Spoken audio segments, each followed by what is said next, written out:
आत्मनिर्भर भारत स्कीम के तहत इंडियन एयरफोर्स जो है उसने प्लान किया है 96 फाइटर जेट्स जो है multi role combat aircraft Bharat में बनाए जाएंगे और टोटल 114 जो है मल्टी रोल फाइटर एयरक्राफ्ट जो है by global and make in India, मतलब विदेशों से खरीदो भी और इंडिया में बनाओ भी, उस स्कीम के तहत जो है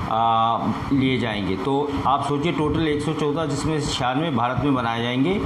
और भारत को बहुत ज़्यादा ज़रूरत है इस समय फाइटर जेट्स की चीन और पाकिस्तान के संदर्भ में हमारी एयर सुपीरियॉरिटी को मेंटेन करने के लिए। तो आप ये देखिए कि जो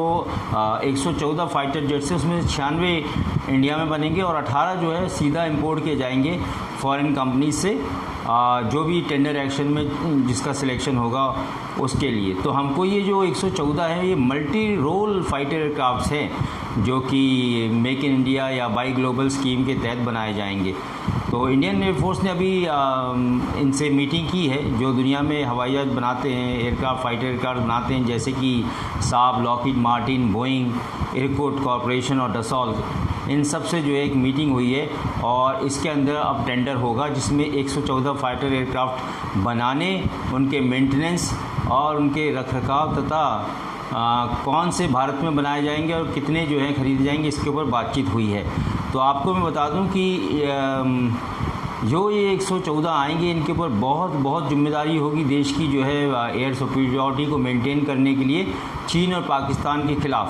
क्योंकि भारत को जो है इनसे जो है 1:3 एयर सुपीरियॉरिटी बना के रखनी होती है। तो और जबकि हमको 2 फ्रंट में लड़ाई करनी है, इसलिए हमें जो है इस तरह के एयरक्राफ्ट हमें चाहिए। तो इस तरह के हमें 3 या 4 स्क्वाड्रन हम बनाने की कोशिश कर रहे हैं। आपको मैं बता दूं कि 83 जो है लाइट कॉम्बैट एयरक्राफ्ट जो है मार्क 1 तेजस या मिक्स सीरीज़ के कह लीजिए, उनको जो है ऑलरेडी ऑर्डर जो है दे दिया गया है जो हम बना रहे हैं देश में। और एक 5th जनरेशन का advance medium combat aircraft project जो है वो भी एक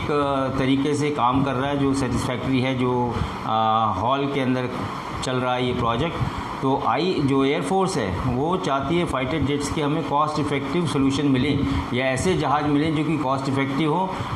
एक्शन में भी भरपूर हो, ताकत हो उनमें और बहुत ज़्यादा प्राइस ना हो और ना मेंटेनेंस का कोई इशू आए कि किसी खेमे से, जैसे रशिया है या अमेरिका है या फिर फ्रांस है, इन लोगों से जो है जब हमारी लड़ाई हो या किसी टाइम में हमको स्पेस की बहुत ज़्यादा आवश्यकता हो तो उसमें अड़चन ना आए।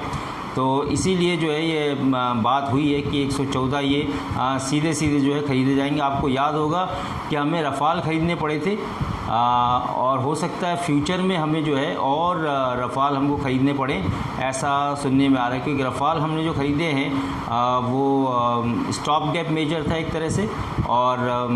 जब ये 36 रफ़ाल हमने ख़रीदे हैं उसके अलावा भी और हम रफ़ाल शायद जो है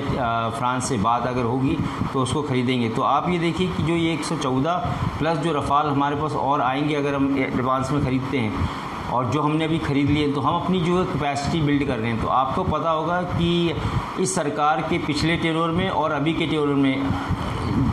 बहुत ज़्यादा प्रगति हुई है एयरफोर्स के फाइटर एयरक्राफ्ट खरीदने की। पिछली सरकारों में 10-10 साल कोई बात ही नहीं हुई और तकरीबन 20 साल तक कोई इंडक्शन ही नहीं हुआ एयरफोर्स में नए जहाज़ों का। फिर तेजस आया, फिर उसके बाद में हमने रफ़ाल ख़रीदे और ऑफ द शेल्फ फ्रांस के साथ समझौता करके, और अब जो है 114 जो है हमने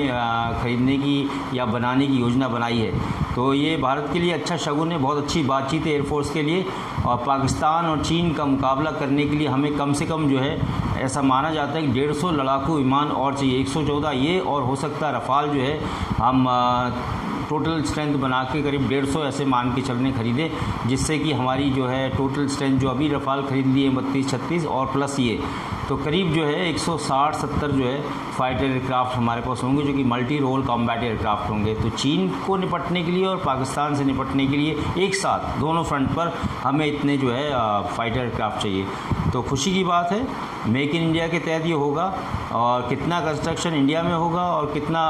असेंबली होगी या उनका मैन्युफैक्चरिंग होगी और कितने बाहर से नॉकडाउन किट आएंगे या बने बनाए आएंगे जिनको हम इंडक्ट करेंगे। और एक ख़ास बात यह है कि रुपी वैल्यू में इनका पेमेंट होगा। जो भी कंपनियों से हमने बातचीत की है उनको हम रुपी में पेमेंट करेंगे, जिससे कि एक और फ़ायदा होगा देश को कि भाई रुपये में जा रहा है कि फ़ॉरेन उसके अंदर जो है रेवेन्यू का लॉस नहीं हो रहा। तो पाकिस्तान और चीन के लिए ये बड़ी दुखदाई खबर है कि भारत इस क्षेत्र में बहुत ज़बरदस्त अपना दबदबा एयरफोर्स के माध्यम से बनाना चाहता है, क्योंकि इन एयरक्राफ्ट की मल्टी रोल होंगे तो इनके अंदर मिसाइल तरह तरह की ले जाने की कैपेसिटी होगी, बॉम्ब ले जाने की कैपेसिटी होगी, इनके अंदर जो है एवियोनिक्स इतना अच्छा होगा, इलेक्ट्रॉनिक वॉरफेयर कैपेबिलिटी होगी, और ये हो सकता है कोई इनमें से न्यूक्लियर मिसाइल कैपेबल भी हो, जैसा कि हमारा ये रफ़ाल है, तो हो सकता है ये भी इनमें से कोई हो। तो ये सब प्लानिंग अभी चल रही है, तो आगे देखिए क्या होता है। बट बहुत अच्छी बात है चीन और पाकिस्तान से निपटने के लिए इस क्षेत्र में, साउथ ईस्ट एशिया के क्षेत्र में, और कई बार तो हमें इसका इंटीग्रेशन नेवी के साथ भी होता है, जॉइंट वॉरफेयर में, इवन इंडो पैसिफिक एरिया में भी क्वाड के देशों में हमारा दबदबा बनेगा। Thank you.